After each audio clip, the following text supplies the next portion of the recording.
determination of quorum, please. Yes, Heidi Soper, Present. Mary Esposito, Here. Amy Owens, Michael Ryder, Here.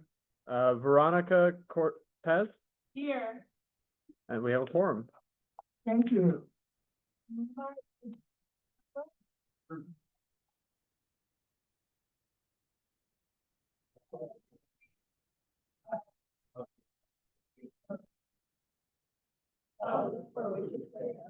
One nation, under God, indivisible, with liberty and justice for all. Amen. Thank you.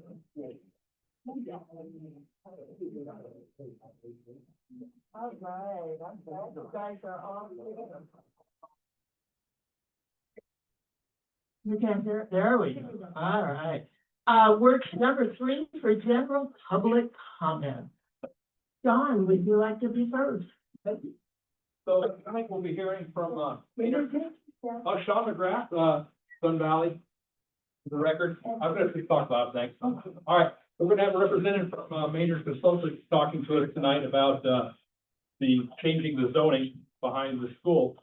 And in their proposal, there's a couple reasons they say it's a good thing, including that they talked about the new highway that's supposed to go in. RTC was talking about extending Raggio Way all the way out to First and Second Street and hooking up the PAR connector, having a connector going from PAR all the way to Disk Drive, and then of course over to Highland, with the possibility of even having a Sun Valley West bypass.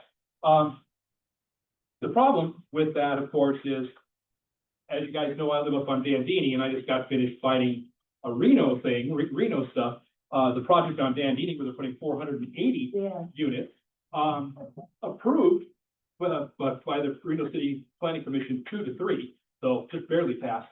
That plots their apartments right in the middle of where this was going to go. So I don't, and then I'm asking RTC, this is an unapproved project, it's unfunded, well, it's approved, but unfunded. And now they've got apartments going to be going right in the middle of it. So I don't know how successful that's going to be. And the RTC also said, well, we're not even going to, we'll revisit that back in 2040.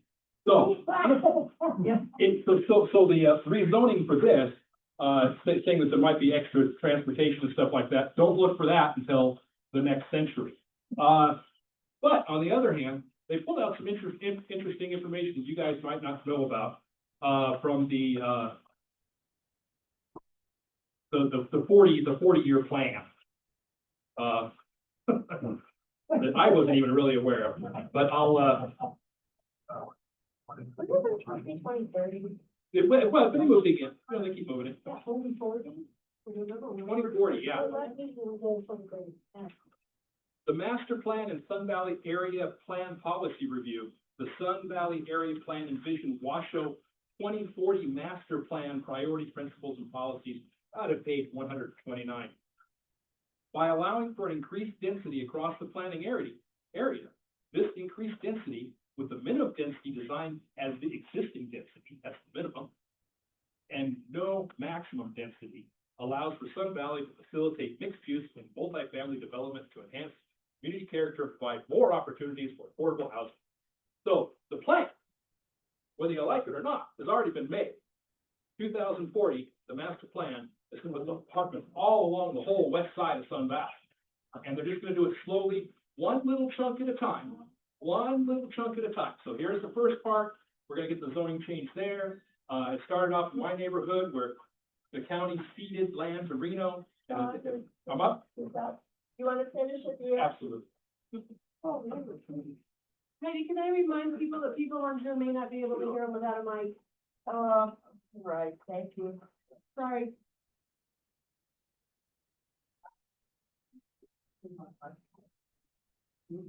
All right, thank you, Sean. I'm going to let you finish at the end, okay? Perfect. We've got Trista Gomez who'd like to speak to us. Hi, everyone. I'm Trista Gomez. I am running for commission seat 3, and so that's why I'm here. I am running really a lot of the reasons because of what we're just hearing. Spanish Springs, North Valleys, Incline Village, Sun Valley, you know, always, we're just hearing about this development, quality of life issues. There's not been, I've been at the commission meetings for a long time now, and really what we just keep seeing is that these developers, well, a lot of the candidates have a lot of development funding. And with that, a lot of the development just comes through, just gets pushed through. And so it's really unfortunate. So in 2019, we had a sustainable surplus of a budget. We are now, over the next 5 years, $117 million in debt. And so this is just in the last 4 years, just with the current people that are there, huge development issues, infrastructure lags. These are the reasons I'm running. I've been here my whole life. I love this place. I love this place. I mean, my family, I'm fourth generation. It's something, I love it here. And so these issues, if there's not some kind of curbing or mitigation or something, I mean, it's out of control. I mean, I think a lot of us, could agree with that. And so I'm running, I'm here, I'm available. You guys want me to come to your backyard party? You want me to come to your small group, whatever you want me to do, I'm available. I'm happy to come and talk to you guys. I want to hear what your concerns are also. And that's really all I have to say for right now, but I'm also really interested in this plan, and I'll be around, so.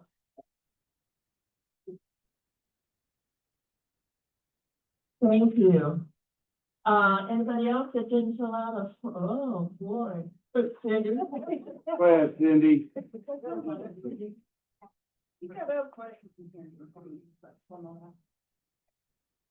Cindy Leslie, just wanted to give a couple reminders. This Saturday is our veterans breakfast at the community center from 9 to 11. The 15th, we have our holiday craft fair. And this supports our seniors in going to the movies or whatever. But also at the community center from 9 to 4. Santa will be there with his elf.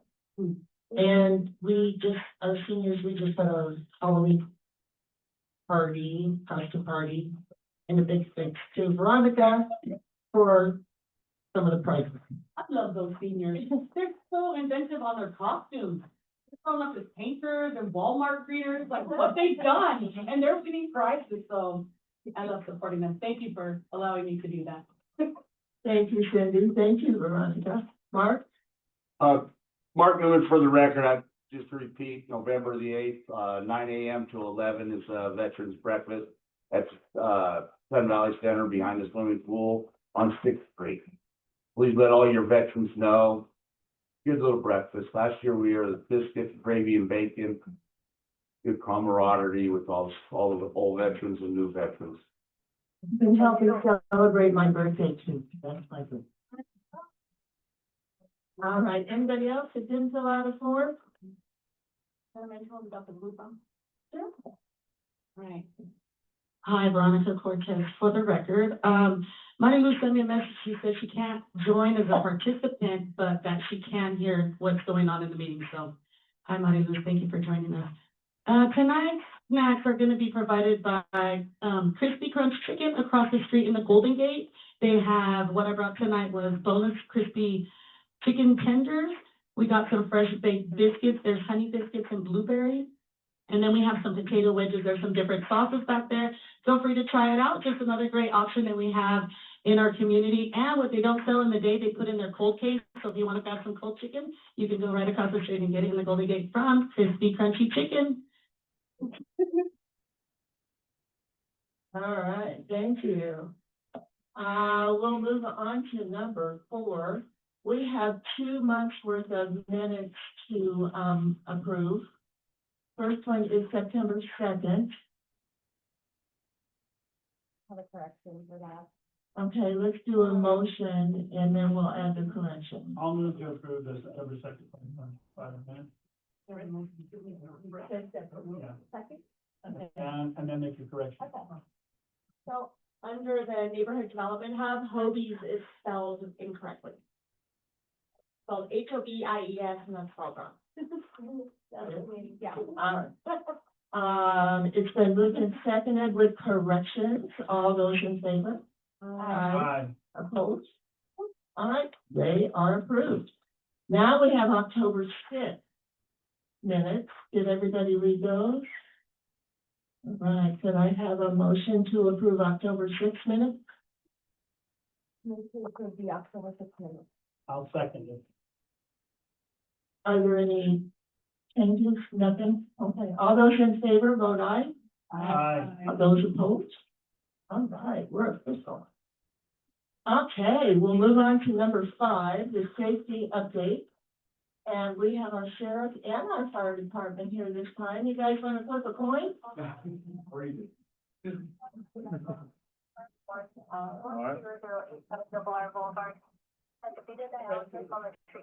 evening. For the record, James Solero, Turkey Meadows Fire Battalion Chief. Just give you a quick rundown of the call stats for last month. We had 5 fires, 170 medicals, 20 vehicle accidents, which is a little bit higher than the last few months have been, and 45 good intent calls with a smattering of other little various. We're at 267, which is up from the 236 from last time, so we're running a little higher. To let everybody know, we have open burning, starting today. That will run through April right now. However, you have to have 2 acres of acreage to burn in, the hydrographic basin, which you guys are in. So generally, you're not gonna see open burning in Sun Valley itself unless you can have the two acres. With that being said, we still, and this is on our website, emfpd.us. We got recreational fires that you can have in the area. A permit's not required, but with a recreational fire, there's no rubbish, tires, burning treated lumber, particle board, railroad ties, any of that stuff that's there. So we shouldn't be seeing any of that burned if you're doing a recreational fire. And a recreational fire is no larger than 3 foot by 2 foot high, and it has to be a minimum of, or a maximum of 20, it cannot be closer than 25 feet within to the structure or combustible material. And then the other one is outdoor fireplaces, and these are your commercial ones that can sit out on the back porch, etc. But again, with these, there's no burning of trash or anything along those sides, and it can't be any larger than 3 foot by 2 foot high, and it also cannot be within 25 feet of the structure. So that's on the open burning side of things. And then lastly, we jumped backwards on the time last week or over the weekend. So it's a good time to check your batteries in your smoke detectors or change your smoke detectors, one of the two. And that's what I have for you guys tonight. Any questions? Yes. No, burns for the record. We have squatters of 525 here in Sun Valley. They are currently accumulating a large pile of wood. Okay, so we assume that they're going to be setting fires there on that property. And we would like your assurance that you're going to monitor this situation for us. They've already had 2 fires there, and we don't want any more. If you witness them having a fire, and it's outside of those parameters there, which it sounds like it potentially is, then make sure you call 911, and we will send a crew out to take care of the situation. Thank you. Okay? Anybody else? All right. Yeah, thank you. And usually I stick around, but I gotta head out to another meeting, so everybody have a good time. And I'll have a good time.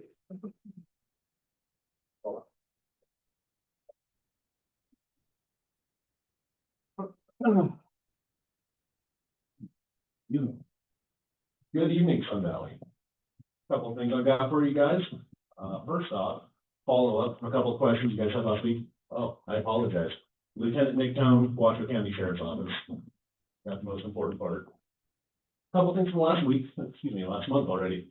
I had a question from one of you guys about helmet laws. I know Nevada revised statutes not have any helmet laws for bicycles, so I did a little bit more of a deep dive in the county codes. Because somebody found that helmet laws are required for certain class of e-bikes.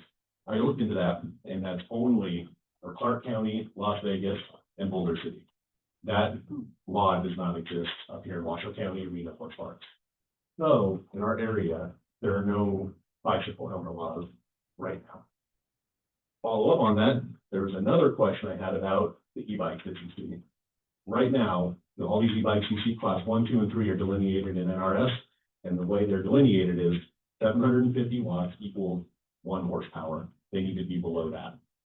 So, that being said, the e-bikes you see out and about, class 1 pedal assist up to 20 miles an hour, class 2 has a throttle up to 20 miles an hour, class 3 pedal assist 28 miles an hour. To answer a couple questions I had last week, anything above that is a motorcycle or a moped. It has to be licensed, you have to have registration, insurance, everything else. So that being said, some of the juveniles riding around, big problem across every beat in Washoe County right now are some of the kids riding around on these Huron bikes, which is just one of the brands. They'll go 40 plus miles an hour. They don't have functional pedals, which makes them a motorcycle. So if you see kids riding these around causing problems, please let us know. And we are trying to handle a lot of these issues from an education perspective. Because usually the parents don't know what they're buying their kids. And they have no idea their kids are running around. 12-year-olds don't know traffic laws. And that's typically when they get in trouble. Wanted to shout out everybody in Sun Valley. We had a very good Halloween. No incidents. All the trick-or-treaters were safe. Seems like it went quite well for everybody. One thing I'd like to talk about real quickly is fraud. It's one of our major calls here across the county, especially in Sun Valley. A couple of things I just want to reiterate from our detective division for you guys to follow us on social media. If anybody calls you and asks you to go to a Bitcoin machine, an ATM, or do anything with cryptocurrency, flat out, 100% fraud. No legitimate business, no government entity will ask you to put money into a Bitcoin ATM for any purpose. It's completely illegitimate, no matter how convincing they are. And if they're particularly convincing, please call us. It's not a big deal. We will reassure you. I'll even come and grab the phone and talk to them on your behalf. Not a problem. I myself have had the very unique circumstance of having an individual call me impersonating me. Great. That was fun. Did he get your voice from AI? I think I have a better voice than him. I was not impressed. But I'll give him credit. He tried for 20 minutes until he figured out the gig was up and it's not coming. But that being said, if you or anybody you know, little known program, if any of you have been the victim of identity theft, there's a program going on through the Attorney General's office for Nevada, as well as Federal Trade Commission. If you are the victim or you know anybody that is, there's a program we have of which the Washoe County Sheriff's Office is a certifying agency where you can get a card that shows and explains you've been the victim of identity theft, which you can show to banks, you can show to loan agents, that will show them that you have had this happen. A law enforcement agency is certifying that you've been the victim of this, it's why your credit is frozen and all these other things that are going on. It's very helpful when you're trying to get your finances worked out at the bank to have that to show that this has occurred. And this is why your financial life is complicated. So if you have any other questions on that, please feel free to reach out. Never a problem. You can ask for me and I'll call you back on my working days and we can talk about that a little more. But we are one of the certifying agencies for that program to get you those cards. And finally, I got third quarter data, our report card for Sun Valley. A couple things I would just like to highlight. There's a lot of information on here. The 3-year average just for Sun Valley for robberies is typically 5 in this quarter. We reduced that to 1. So that was a good one. DUIs, that is one of our sheriff's prime goals. We have a lot of DUI enforcement. We've deployed a new team called ARIVE, which is an advanced detection, which can do DUIs for drugs, various narcotics, as well as alcohol. And we have 2 units that is all they do. They go out, they look for DUIs, and since we've increased that enforcement, we increased our average DUIs from 19 to 25. So we've had more enforcement, we've had more arrests, and we've taken more DUIs off the road. And calls for service, on average, just in the third quarter of the year, we get about 3,600 calls for service here in Sun Valley. That number has increased to 4,151. So I looked at why. The dispatch calls, the 911 calls, people calling for help, people calling for assistance, actually stay almost perfectly average. 1,179 to 1,181. This increase has been having more deputies on the road, having more proactive work from our deputies, and that's where the significant increase comes. We've had a couple hundred more self-initiated stops, self-initiated cases, going out, talking to businesses, talking to homeowners, and finding the crime as opposed to standing around and waiting for it to happen, which has happened when you have very low staffing. But we have a little bit more staffing, we'll be able to be a little bit more proactive, and we're drawing a lot of cases from it. So that is, oh, and there was one more. I had a question last month, about the bike park over at Sun Valley. Somebody, some juveniles came in, we believe, and kind of messed it up. They asked if there's any arrests. There was not. There weren't enough cameras so we could get a good identification on them. But the case was taken. We weren't able to identify the suspects. But when we have things like this, we do increase our patrols in the area, and we haven't had anything happen since. So hopefully that was a one-off, but we'll maintain those patrols around the skate park, the swimming pools, the baseball fields, and we'll have people drive through there more often to try to mitigate any of the problems. That's all I got for you guys today. Any questions for me? Ma'am? Cindy Leslie, last month you assisted getting squatters off of, the property at 175 East Fifth. Well, now they're coming back. So do we have to start the process all over again with code enforcement department or? It's always, and we pick this every week, and it gets that way so you guys know what happens. When you put something with a 311 with Washoe, it goes to a real human, and they decide where this call is appropriate. And they'll send it to more than one place at once. So for instance, the 520 Carnes issue, the one over on Fifth, when you put in what's going on, they will send that to code enforcement, they'll send it to me, one of my lieutenant cohorts, and we will look at it and we'll try to staff and we'll have a plan to take care of it. So that would be my recommendation. We've already done it once.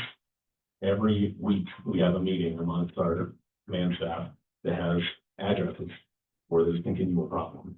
And when you report that, that will flag on our list of problem addresses, and then we start doing more reporting to try to have those policy issues, as opposed to turning it into a sandbox where you just dig and dig and dig and nothing gets solved. So yes and no. Yes, please put it in the 311 for the notification, the data, and the reporting, but we've already done it once, so we'll be able to deploy it a little bit faster because we're already familiar.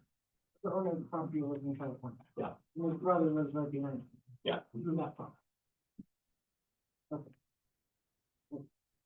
Cheryl Burns for the record. I'm going to talk about 520 Of Carnes. course. Okay, now they have brought another RV that's sitting out on the street today. I have called, I don't know if anyone else, some of my neighbors are here. We're getting tired of this. You've had them move the RV into the driveway. There's two of them now in the driveway, and now the new one out on the street with a pile of garbage or whatever is collecting us. Why don't you make them, pull them away themselves? Now, it depends because a lot of times it's a different person, same group, different person. So depending if we can identify who the person is, 520 Carnes is a unique address because there's an issue with who owns it. Waters, who owns it, who's coming and dropping these off. So that is being dealt with, both with code enforcement. I believe Commissioner Garcia is involved in that one as well. I don't want to speak for her, but I believe she spoke on it a couple months ago. So there's a couple hands in it trying to come to a resolution with that. But when people come in and they drop these things off, let us know immediately. We can try to find out who they are, and we can start issuing criminal citations. Because littering and a variety of these things they're doing is not a civil issue. It does rise to level of criminality. So we removed the first one, and I put a bit of a rush on that one because it was a bus stop, and I'm aware of that. So report it again, we'll go by there, I try to send deputies through, but what you'll see when you report it, the people that drive by in the morning, that are in a sheriff's office vehicle, They are the front desk staff. And that's what they do. They will show up, they will post it, they'll tag it. We have to, by law, give them 72 hours to move it.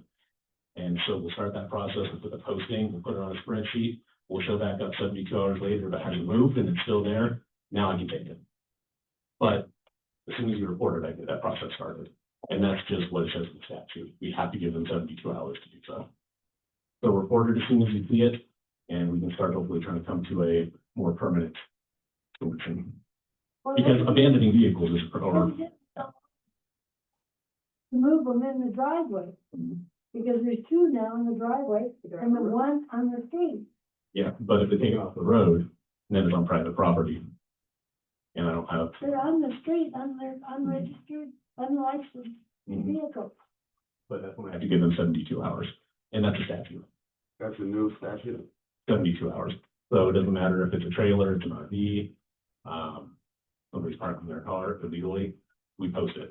Like you'll see the orange sticker on the side of the vehicle that says must be removed in 72 hours, we mark it, we time it, and then we put it on our spreadsheet to go back 72 hours later and see if any action's been taken by the person. And then what happens after 72 hours? We can take it. You're gonna haul it away? And then we have contracts with all the local tow companies. A little bit easier down here in Sun Valley than up in Incline Village, because we can get some of the big tow trucks down here with them here. Then we can take the bigger RVs, and we can take some of the larger vehicles and get rid of them. And we do have those contracts to take care of those issues. Okay.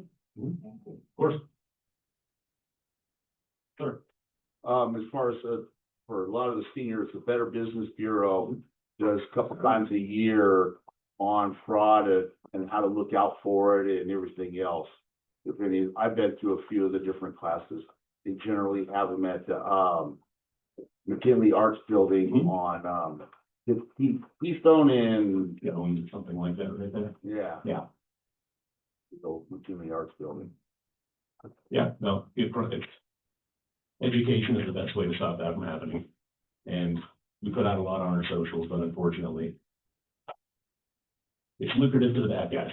So it's gonna keep on happening until we can get people to understand what's happening. My dentist office got sniped, so now I gotta watch my credit for a year, but they pay for it. Yeah, I have a friend on Zoom, he wasn't sure that you saw the, comment, it says our developer trucks building north of Highland Ranch Parkway allowed by county commissioners to drive through the Highland Ranch HOA.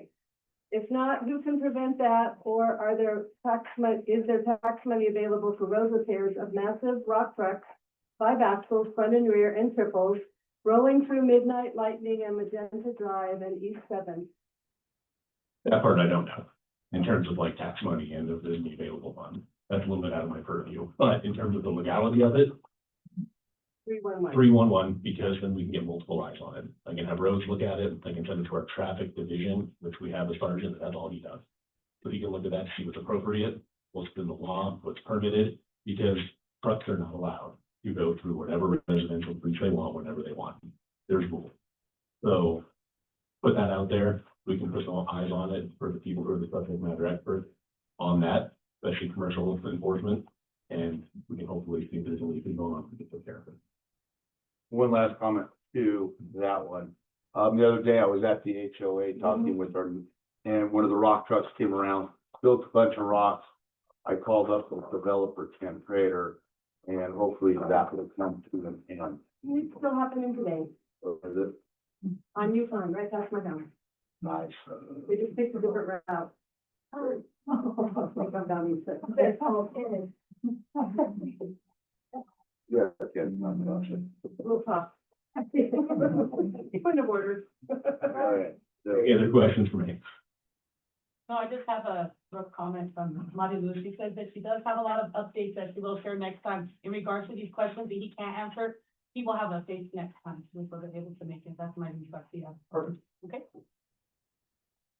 Thank you very much.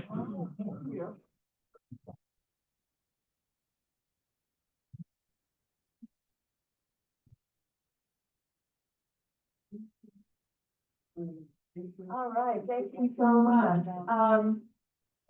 We're on to another. Mr. Christopher, it is your turn. I need to speak with them. Yes. Okay. Good evening, Chris Baker, Van Hart Consulting. I know everyone tries to pronounce it different way, but unfortunately, there's Van Hart Consulting. I'm a land use planner by trade. I'm here on behalf of the applicant. What's in front of you tonight is two land use applications. I want to be very clear. I know a lot of you were here, probably 2 months ago. We had a neighborhood meeting in this very room. A little bit different presentation tonight since we have made application. Again, we're doing land use planning here. There's no development project. There's no impact studies or anything at this stage. When we're talking about 2030 and 2040, that's actually what we are planning for at this point. Will there be something in the future? People don't do these unless they want to do something down the road. So I'm not gonna say that nothing will be done. That would be disingenuous. But unfortunately, there has been some changes in the land use patterns in the area and the master plans, and we're just kind of trying to catch up. So I'll run through this. We are talking about two parcels immediately west of the school there. You can see Second Street there on the north and First Street, the terminus of First Street on the south. The total properties total a little over 18 acres. Go ahead. The existing land use designations are suburban residential and medium density suburban. For those of you who don't know, at the master plan and essentially from the zoning standpoint, that allows 3 dwelling units per acre. Right now, there's actually an approved tentative map on the properties, which allows for 48 single-family lots. The lots range from anywhere from 6,000 square feet up to about 12,000 square feet. That was approved in 2022 and is good through the end of 2026. As you know, since 2022 in this area, a lot has occurred. So we've identified a few properties there, APN 085-82031, which is the property immediately east of the school. If you look up on the hill, there's been a lot going on. What started there was suburban residential to urban residential, so they did do a master plan amendment. Then there was a zoning map amendment to allow for up to 21 dwelling units per acre, and they're now trying to do that. On Chocolate Drive, I know that was very controversial. I got all the blood and gore and highlights at the neighborhood meeting, and it sounds like that wasn't the most pleasant experience. So I apologize on behalf of someone that maybe stood up. Again, they went suburban residential to urban residential, medium density suburban. So this was a 3 dwelling unit per acre property. And then they went to medium density urban, which again allows for up to 21 dwelling units per acre. They do have some open space in there. And then, which was mentioned, the city's boundary is on the southern portion of this property. And as most of you are aware, that's actually mixed use suburban in the city. There's no maximum density there. And it was also alluded to that they're in the process of developing upwards of 400 plus apartments. So all of this has occurred since a 48 unit subdivision map was approved right in the middle of all this stuff. So, go ahead. Not to mention, we're talking about traffic. We're always talking about traffic. So I'm glad Sean brought this up. Pyramid Highway, they have plans. So we're talking 2030, we're talking 2040, and I think they're even working on 2050 at this point. Again, these are plans. Don't think that these roadways are getting built tomorrow, because I assure you they are not. But so what we have, these are conceptual in nature. Really, they're driving master plans to generate funding to ultimately build roads. Of course, funding is the key thing, and in our state, things really go by need. So as things develop, unfortunately, roadways are very reactive. So more density drives more funds, which drives more roads. So right now, the conceptual plan you see on the left was actually the plan in place before we met with RTC. We met with RTC and they modified the plan as recent as September 16th, 2025. I think realistically the same month we had a meeting.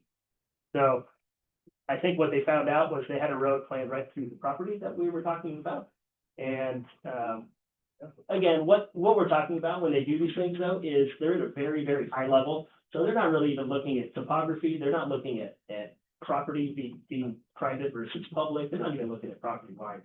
They're saying logically, this is generally where roadways should go, and then they fine tune things as, 5 years, 10 years move forward. So that's very typical, but the whole goal here is to get traffic from Sun Valley Boulevard to 395 with outgoing, the only route using the 50 connection, and then ultimately getting property from Fair Springs and other areas to 395, all not through the existing transportation routes. So, also in this area, is HUD qualified census tract, so, there's actually not very many of these properties that are, undeveloped currently within unincorporated Washoe County. There's a lot within the city of Reno. There's actually not very many in the city of Sparks either. Typically here, it is quite an application process to get subsidized funds, but they usually like projects that are more than the 48 that were approved for currently. So that's another basis for the request.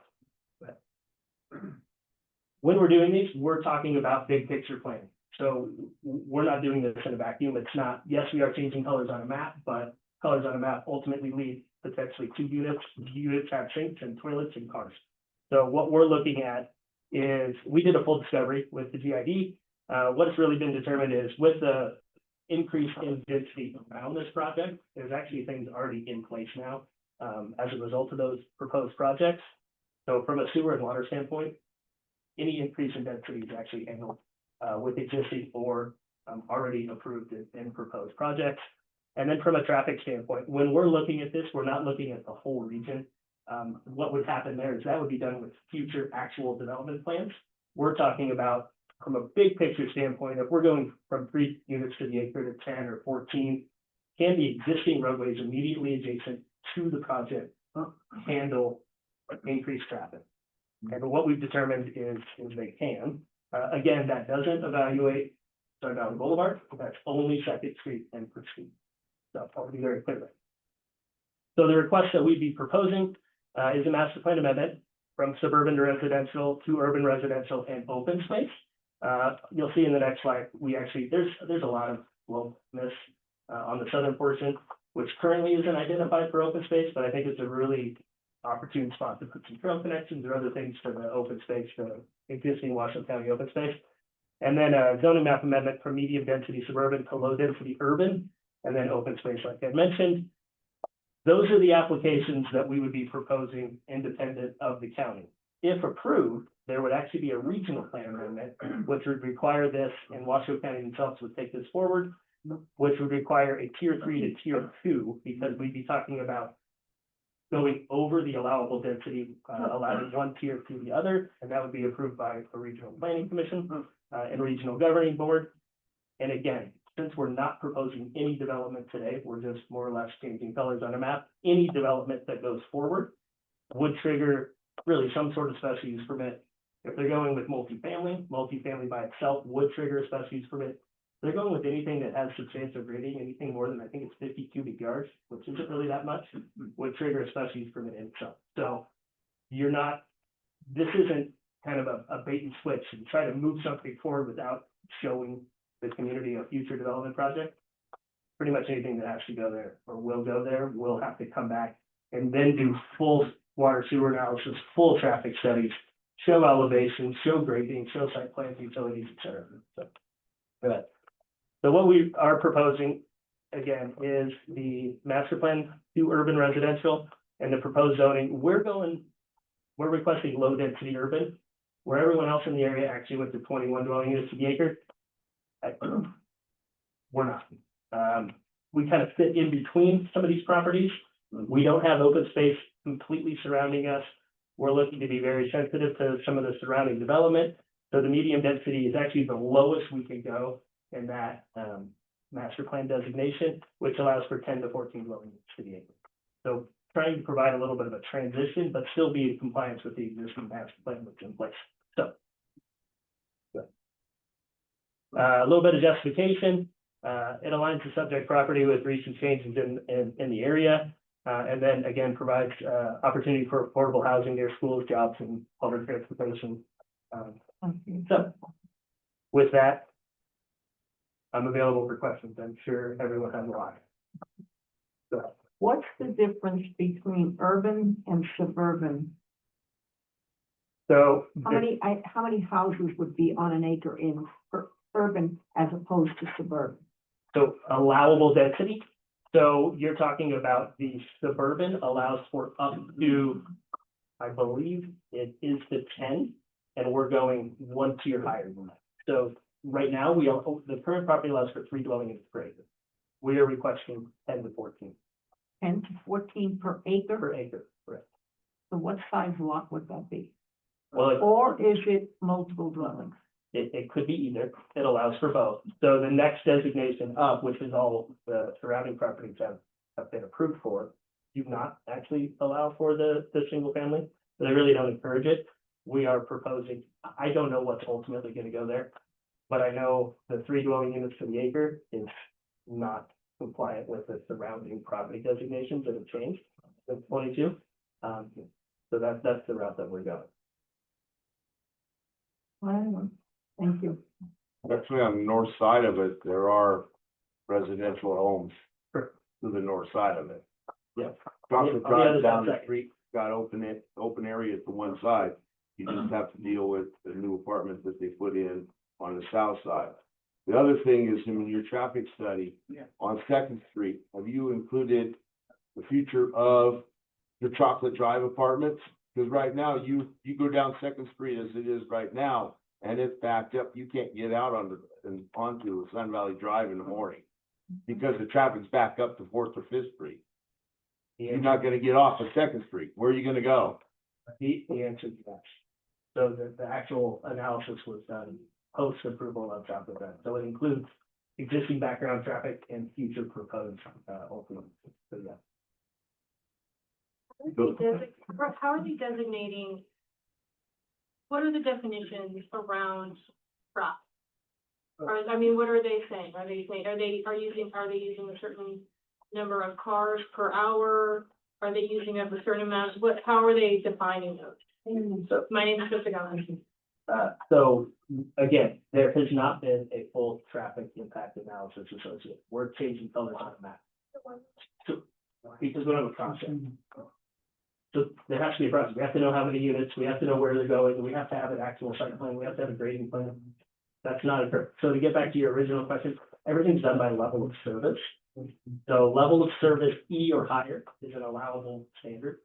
Right now, Second Street functions at a level of service C.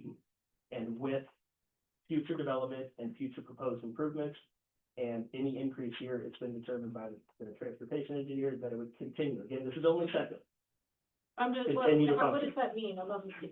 What does that mean? So it's all by queuing and timing. So for how long it takes you to wait at a stoplight to turn right, or wait for a stoplight to turn left, or how long it takes you to get out, or everything's based on ADP. So for example, a single family residential unit has about 9 trips a day of people going to school, going to work, right? So that's me taking my kids to school, me coming home, then going to dinner, coming back, going, et cetera. So it's 9. Multifamily is a little lower than that, just because they typically don't have as many participants in the household. It functions around 8.9. So depending, it all the way can go down if you have a studio or a 1-bedroom or a 2-bedroom. Script would it take to make that service level from like a C to a D or a C to an E?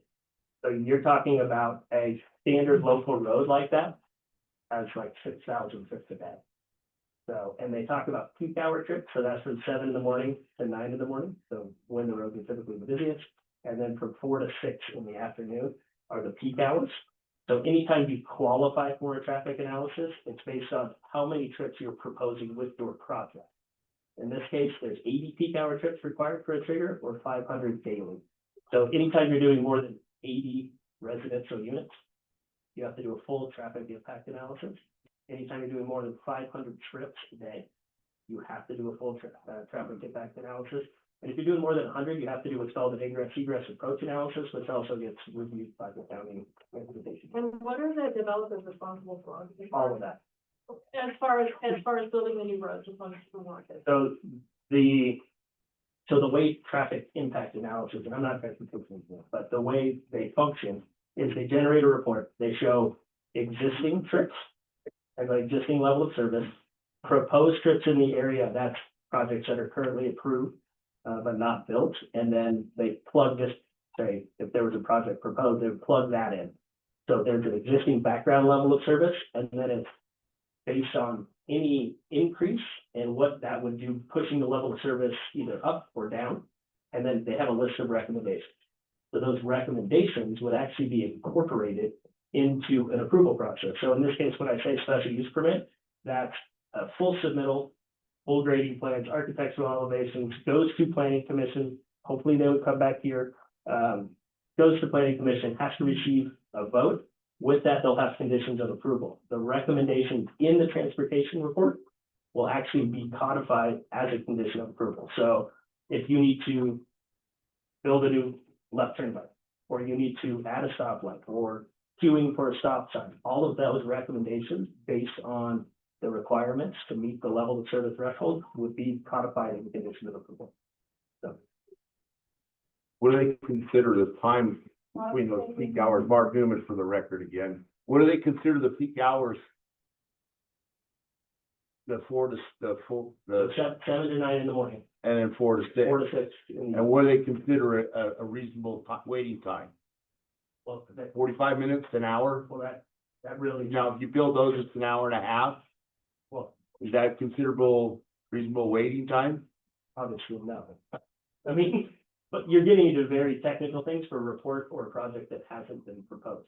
All I'm trying to tell you is there's further analysis that needs to be required, and probably done by a guy smarter than me. State your name, please. Royce Goldberg, 80 Franks Lane. Look, I've been out here for about 30 years now. A little over, well, not under. What, half my life.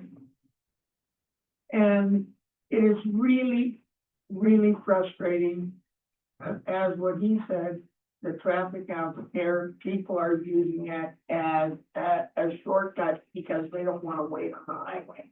You've seen what the highway looks like. So is this traffic being taken into account on what all of this is going to end up? Because we get proposals and we get counter proposals, and then we get something else. And I remember when they were talking about cutting in the road back here to go I mean, just the other side of me, you know, right by the Taco Bell and going and shooting all the way up, that got shot down. There was a bunch of people who were pissed off enough if I had showed up and said, not in my neighborhood. Good. Does this have any plans to relieve that traffic from people who are using it as a shortcut to get either up West 7th or out into Panther or Golden Valley? Because we have 2 lanes this way, 2 lanes that way, and the people coming up, you've seen it. The road is clogged all the way up and down the boulevard. Does this include any plans to relieve some of that traffic? So again, this is not a development proposal. This is a land use proposal. We're changing colors on the map to comply with master plan designation. So will a future project, so the background information that I talk about, it's actually physical count. So you guys should probably drove over the little counter and you didn't even really notice it. So it'll be attached to the thing. So the boop, boop, boop, they're actually counting vehicles. So that's the background information that I talk about. So it's hard count. So, hold on, no, my turn. Yep, my turn. So what I'm saying is, with a future development proposal, Yeah. if the level of service requires it, then yes, they would be required to do necessary improvements to meet the underlying required level of service. Whether or not that's building bypasses to the freeway, Right. I can guarantee you that the increase from 3 to 10 on 14 acres isn't gonna drive that. But in totality, yes, they should be working with something. I'm saying, Meryl, I have a question. clarify something? You were just talking about the new development, the Howard County or county politics. And did you say that you took into account the new cars from this new development is included?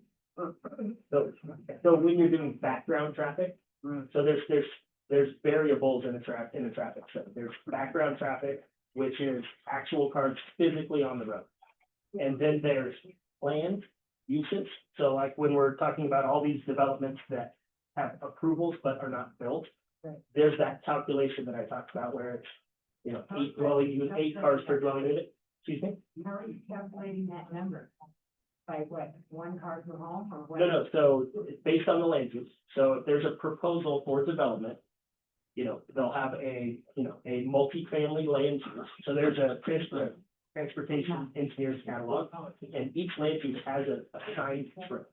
So a studio apartment has X amount of units, a 1 bedroom, 2 bedroom, 3 bedroom, 4 bedroom. Then all of those land uses get added to the actual cars on the road data, and a full report is generated. And then there'll be a forecast, how fast, for example, say there's the 480 apartments off of AFD. What's the phasing plan? How many of those are gonna go over in 6 months, in a year, in 2 years? So all of those numbers are actually tabulated, and then recommendations are based on how many cars are perceived to be there in the future. Sure. I think a 2-hour window should tell how many cars are coming to the second is a cars, because traffic coming into the valley at night is brutal. So wait, hold on, I want you real quick. Stop till 7:38. Yeah. So to get it accurate as far as your traffic in around Second Street, whatever, needs to be expanded to at least 4 hours. So it's actually not, the counter's on foot. So when I say peak hour trips, those are qualifiers to determine if you need a study. So for example, when you put a counter out there, it's actually out there for 72 straight hours. So it's gonna get all the cars that are there. But when I'm talking about, excuse me, Where is the counter? well, there's not a development. I know what they are. There's but not a counter. Where is it? There isn't one, because there's not a project. Pardon? Hold on. They put them up twice a year. Let me finish. If you find them, they had a couple on Sun Valley Boulevard, back in March, and they'll probably have a couple more again. Yeah, and those could be from RTC or NDOT. So let me answer your original question.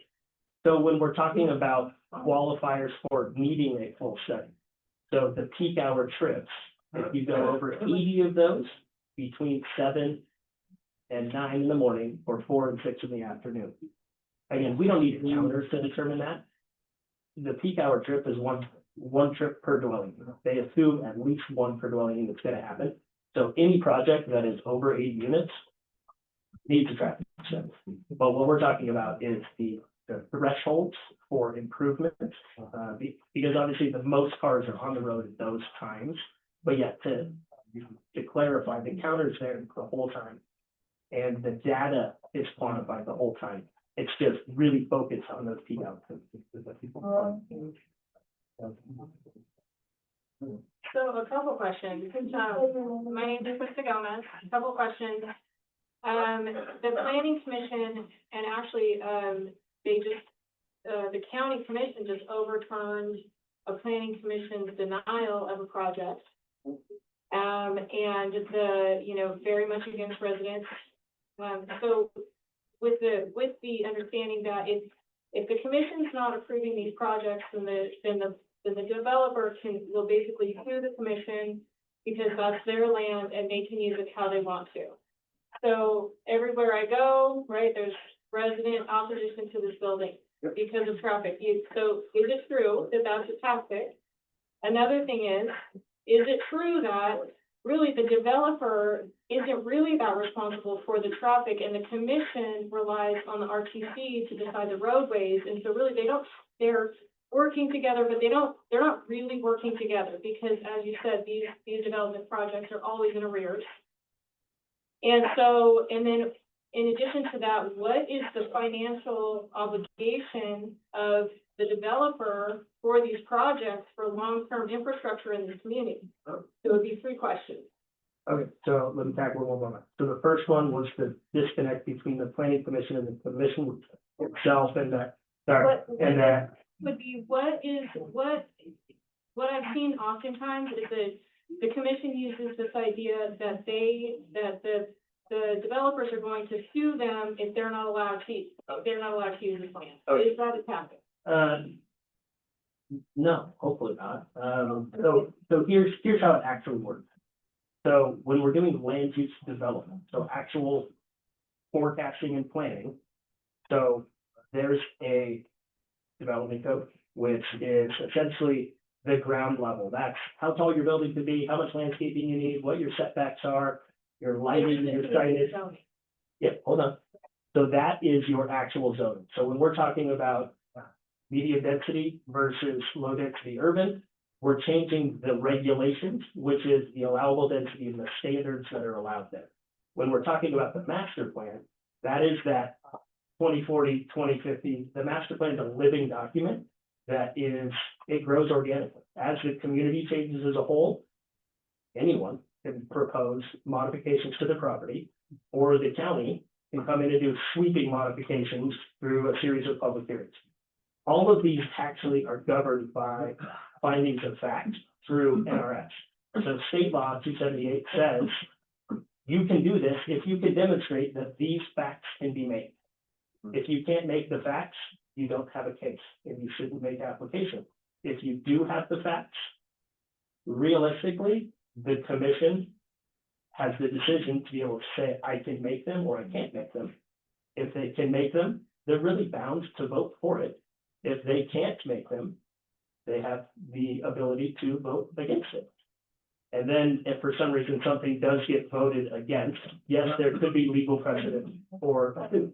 But realistically, I try to function in the findings themselves and make the quality application. And There's dispute So- among the findings. So second question, disconnect between commission and the planning commission and then the RTC. They're all, they kind of all can kind of blame each other. well, they can, but so I think it's important that who governs what. So RTC, it's in their name. They're the regional transportation person. They only govern regional roads. So these local roads that we're talking about a lot of times, those are controlled by the county themselves, or the individual municipalities. So any recommendation that is to a county road, the county controls. RTC does not. And again, like I mentioned, the application and the conditions from a special use permit, tentative map, what have you, are binding. And those improvements would need to be made if required through the approval process. So hopefully that answers that question. Very big. And then I don't remember what. Veronica, did you have comments on Commissioner Garcia? No, I had a comment for myself, if that's okay, but I don't know if Mark needs to go first. Go ahead. So, thank you for coming and presenting. It's a tough job that you got because Yeah. sure you don't have a lot of people that, are happy to see you. Anyway, thank you for what you do. About this whole planning and you gotta go to special use permits, this and that, I can pull a special use permit. I've done community events all the time. However, when you have people, this is for the Stonegate project. This is a list of the money that the people have taken for Stonegate. It has like Reno Commissioner, City Council, Washoe County Commissioner. So when they're taking money for projects, there's no way that they're gonna do what the people want. So thank you for your time and thank you for explaining that multi-family dwellings use trips at 8.9 and single-use families use 9 trips. When I went to school, 8.9 and 9 is 0.10. So when you're making a big difference in real life, this ain't core math, 0.10 isn't nothing. I'm Veronica Cortez, I'm on the board, and we don't want any more construction. We don't want any more building. We don't want that. Thank you for your time, but until we can get the corruption out of our own commissioners, then what you're saying is not gonna happen. Thank you for your time.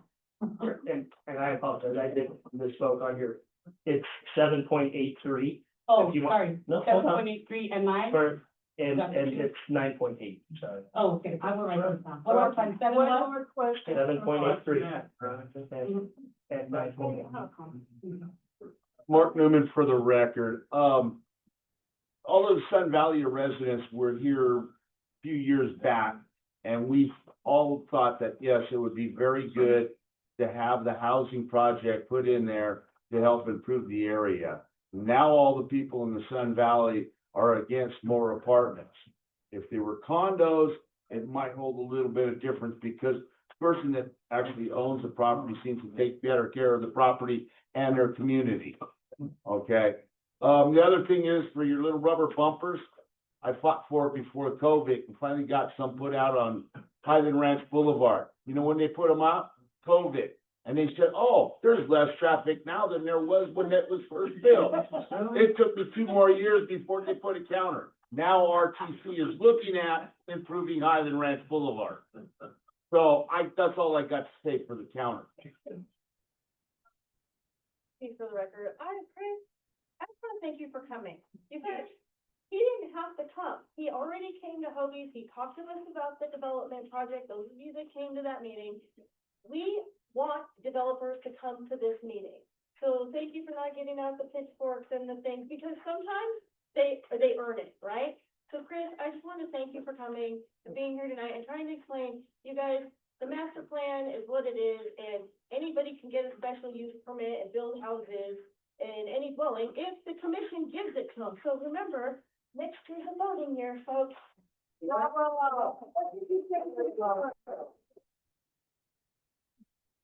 Chris, thank you so very, very much. You're welcome. I bet you didn't know you work for RTC too. I don't. And again, if you want to ask questions, I mean, I'm only here, I'm here because I'm trying to provide information. You don't have to like me. No offense. Oh, we My like kids like you. me, my family likes me, I'm good. But information's key. A lot of times people are coming to planning commission meetings, and no offense, they're wasting their 3 minutes because most of the stuff they say isn't pertinent to the project. So do your research. You know, that's my one takeaway for you is do your research. If you have questions, Randy has my number. I would gladly answer questions. I want to get the story out there, have people familiar with the process so they can get anything. That's really fun. I do have to let you know, in the 37 years I've been out here, you're the first developer. Wait, hold on. I'm not a developer. I work for an engineering Well, firm. you know what I Any mean. side to the project. You know what I mean? That has come to a campus. Oh, that's right. Okay,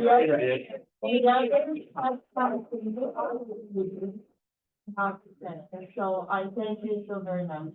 I appreciate it. And again, I'll leave stars if you guys have questions. I'll be glad to help answer something. Could we have the questions after the meeting, please? want to know when it goes to the planning commission. Tomorrow. Tomorrow. Tomorrow?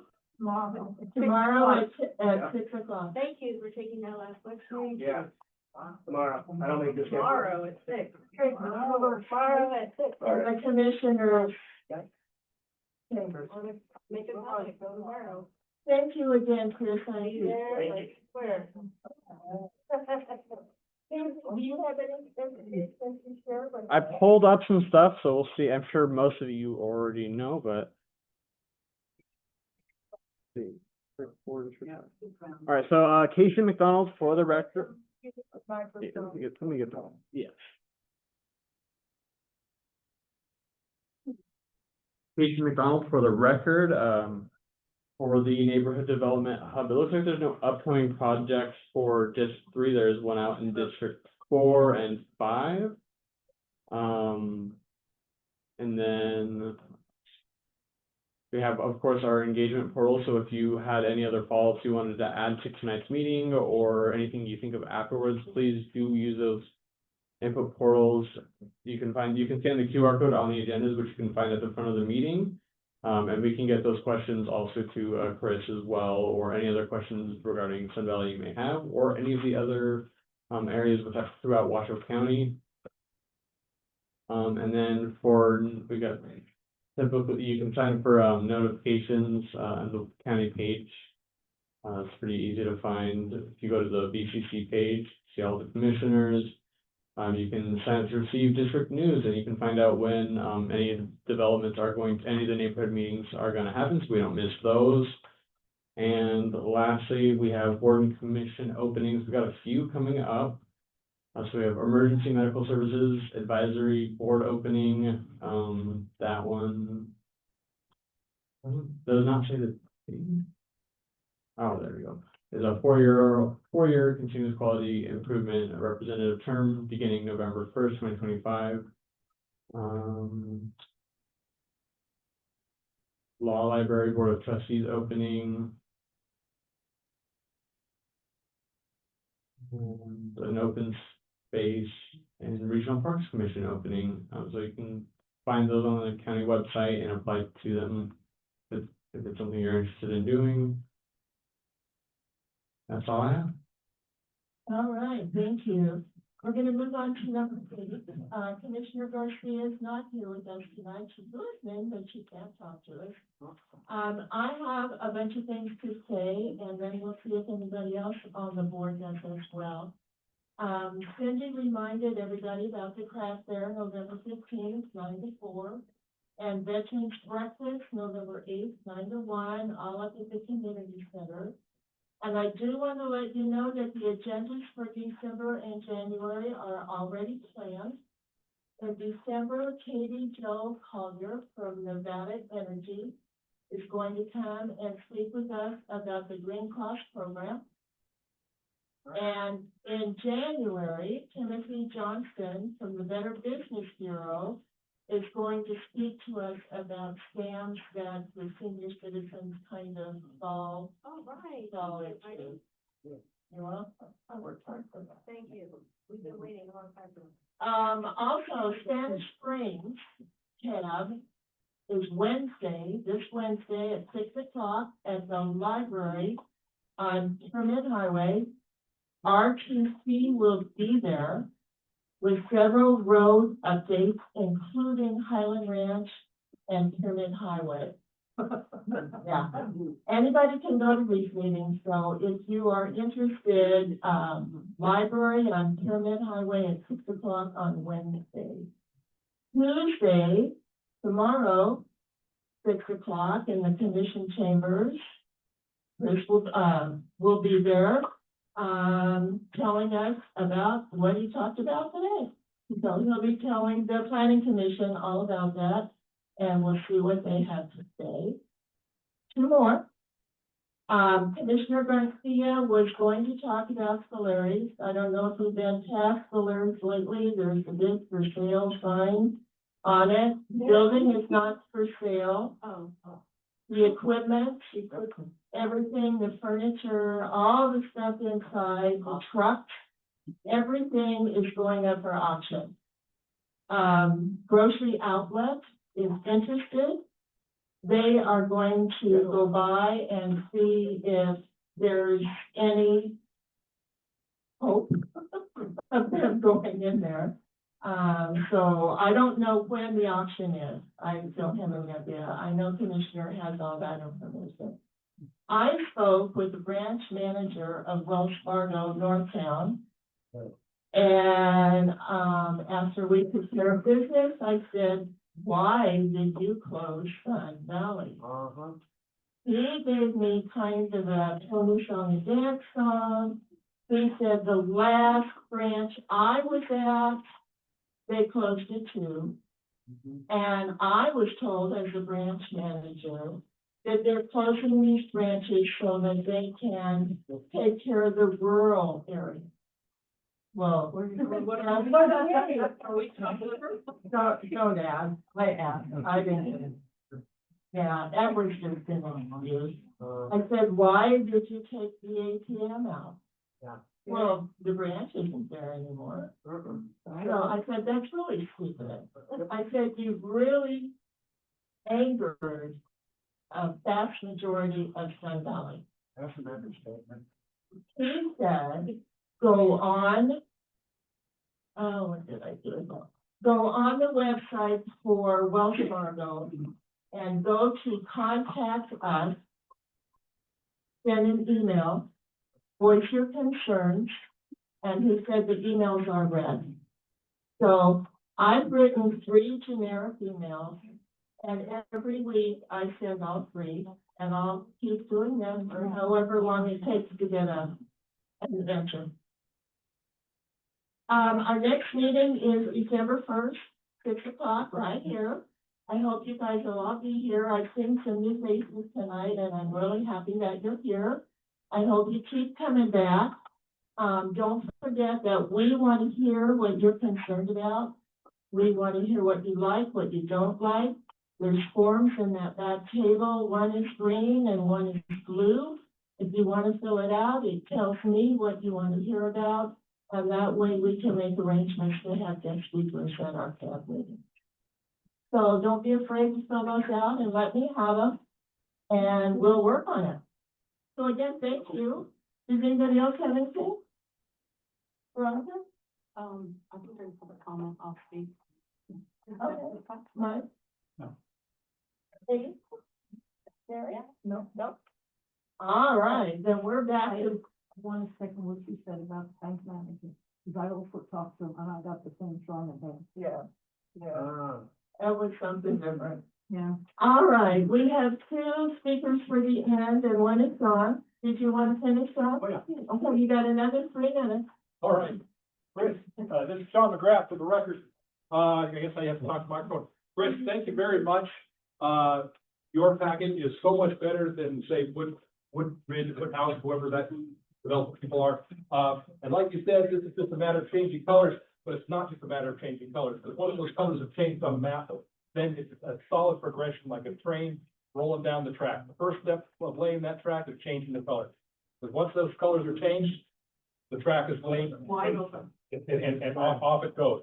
So and I appreciate that you're saying that you're just changing the colors, but that's the first track laid. And for us, we have to know that it's coming. What's important is to help guide what's coming.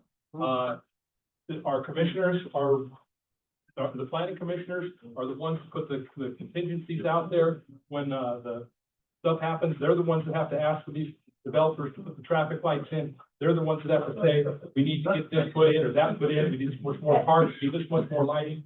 And if they don't say anything, then it just flies through to the chair people. And what I saw happen in Reno is planning commissioners didn't put any contingencies in. So then it went to Reno City Council and bam, 480 units on Dandini. And I was told it's lucky it's only 4 stories because there's no limit to how many stories they can actually put. Yeah. So, Chris, thank you. Your packet was honest. Compared to some other packets I've seen, I was able to just draw my information out of your packet versus have to bring more information in. You even have the information there for RTC. If I have a couple more minutes, you say for RTC, Phase 6 West Sun Valley interchange to ensure connectivity in Sun Valley. Phase 6 is an unfunded capacity project. If Phase 6 is identified in the future, RTC will evaluate then current conditions. That's honest. Great. Thank you for your honesty. Folks, it's coming. It's coming. It's important that you get out and vote for the people that are going to do your will. Thank you, Sean. Kara? Okay. After something, I don't know if I can do something.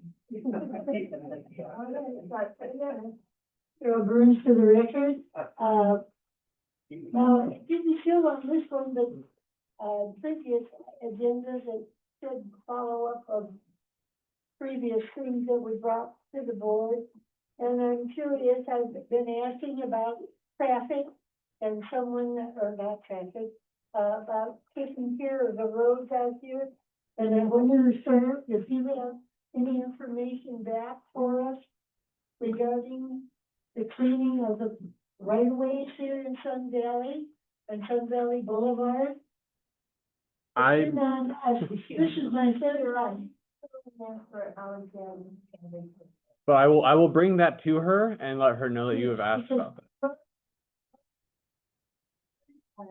I brought up cleaning up Sun Valley, and, like I say, it's not on the agenda here, but there was supposed to always be a follow-up as to what was to be done, and what was the response from the county. Supposedly, they're supposed to be reading our minutes, and people are supposed to be attending to our problems, but obviously it's not. So I don't know what to say about that. Thank you. Okay, hey guys, just to go much for the record, so I've been to a lot of these meetings, and what happens is the residents have to do this appeal, and the commissioners decide whether or not to even hear the appeal based on whether or not the residents have standing.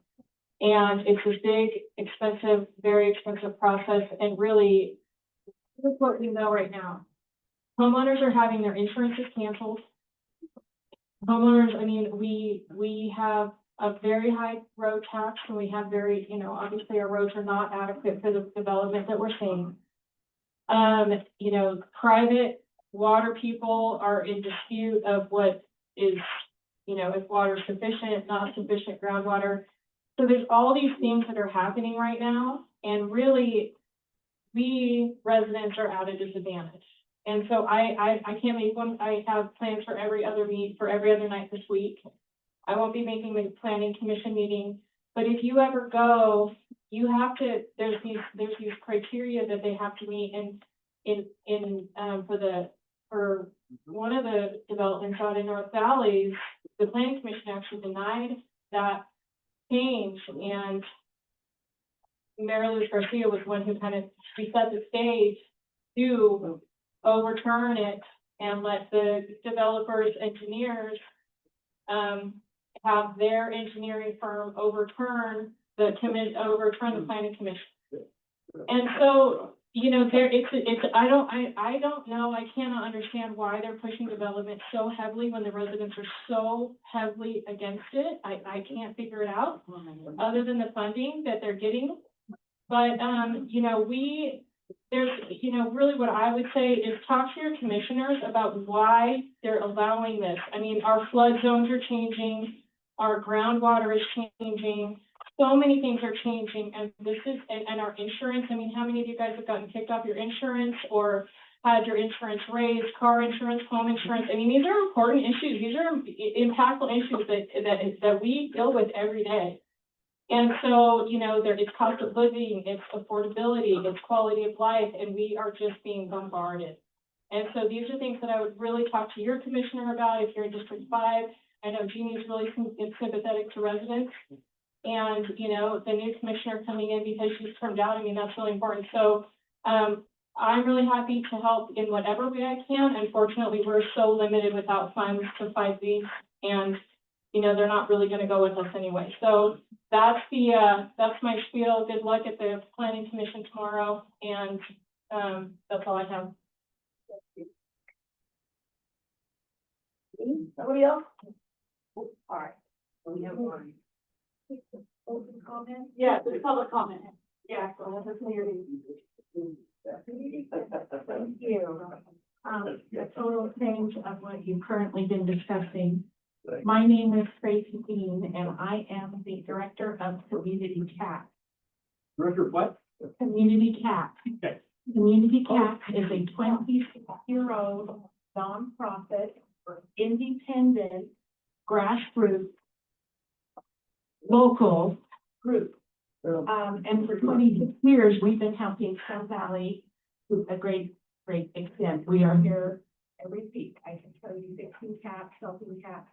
And I did an extremely rough little calculation, that over 40% of the cats that we are dealing with helping in our daily, weekly, so far this year, are from Sun Valley. We help people stay neuter. We help them stay neuter the free roaming cats, their pet cats, their dogs even. And we're called community cats. So this was just my first little introduction. We will we have a lot of new support that wants us to really expand our services as Valley as possible. Because we're here all the time, and we're always helping the people who want to keep doing that. Thank you. Thank you.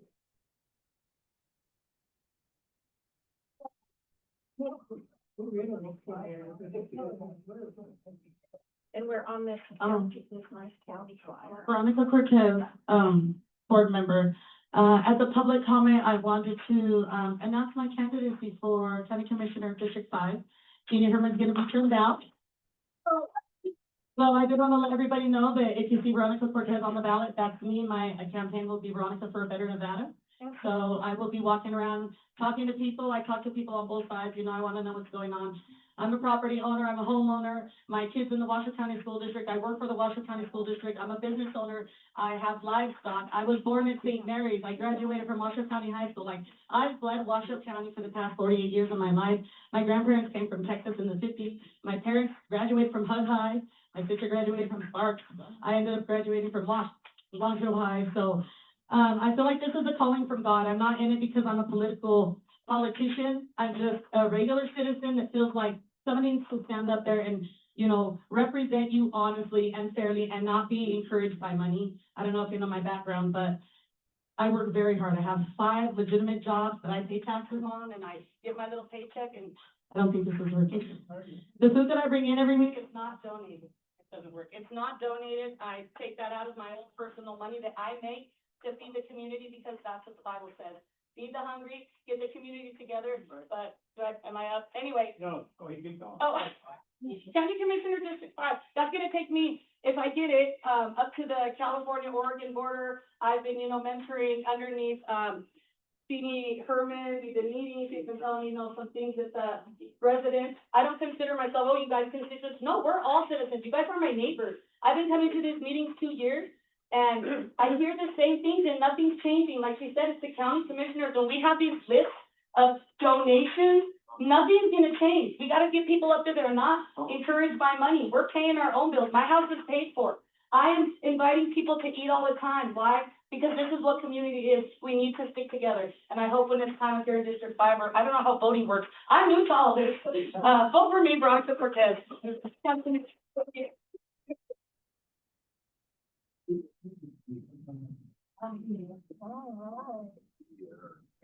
All right, well, guess what time it is? Go home. All right, do I have a second? Everybody in favor? Ah. All right. Thank you all for coming.